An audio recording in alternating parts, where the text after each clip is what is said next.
જે અમારા વિસ્તારમાં બેતુન નૂર મરહબા જેને કેનાલ નર્મદા કેનાલ બંધ કરી દીધી છે ને એના બાબતનો મીડિયામાં પણ ખૂબ ચર્ચ્યું છે. એ બાબતની આજે ચર્ચા કરી છે.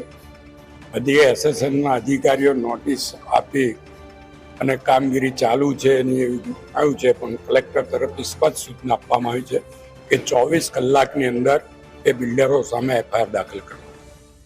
કારણ કે આવી સરકારી મિલકતો કોઈ તોડી નાખે, પચાવી પડે, એ ચલાવી ના રહેવાય. એના સાથે સાથે જ અમારા ધ્યાન પર આવ્યું છે કે અનાજ જે દુકાનો છે, રેશનિંગની દુકાનો છે, ત્યાં આગળ થંભ લીધા પછી જે પાવતી આપવી જોઈએ પાવતીઓ નથી આપવામાં આવતી.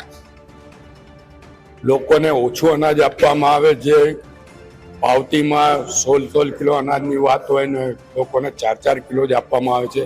આ અંગે પણ સૂચનામાં આવે છે.